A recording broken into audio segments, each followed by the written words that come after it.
Abarcad's Miles Ocampo, muli na namang nakatanggap ng mga negatibong komento dahil sa ginawa niya kay Bimby. May mali ba o hindi nga ba talaga magandang pagmasdan ang pagiging medyo madikit ni Dabarcad's Miles Ocampo kay Bimby? O sadyang nag-o-overreact lang at binibigyang mali siya ng ilan sa mga taga-suporta ng tambalan nila Raisa May at Bimby o Team Maybe?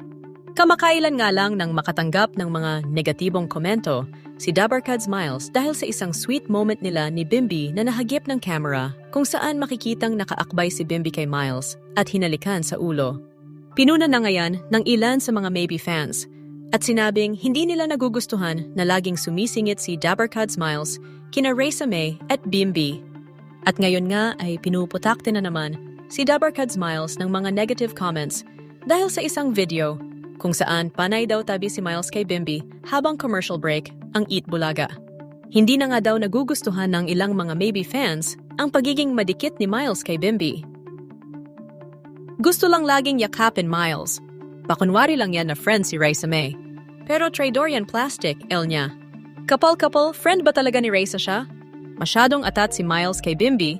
Yakap ng yakap, dinidikit ang dibdib kay Bimby. Mahiya ka nga? Hindi natutuwa sa'yo ang mga nanunood. Si Miles talaga mag-iwas ka naman kay Bimby. Bakit di ka humanap ng kabagay mo, yung kasing edad mo Miles? Daming lalaki dyan, huwag kang mangagaw. Nakakahiya ka Miles? Huwag kang ilusyonada. Nako yan Miles na yan, kakainis ka girl.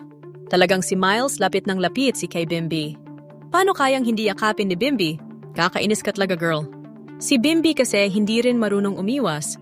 Kapag alam niyang may yayakap sa kanya, yakap din siya. Wala talagang pag-iwas kay Miles. Minsan dito mo makikita ang pagiging hindi dapat makampante sa nakikita kay Bimby at Raisa May. Grabe si Miles, gusto parati nakadikit kay Bimby.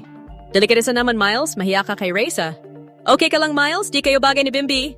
Lumayo ka Miles kay Bimby. Nang akit ka na naman, papansin ka alis dyan.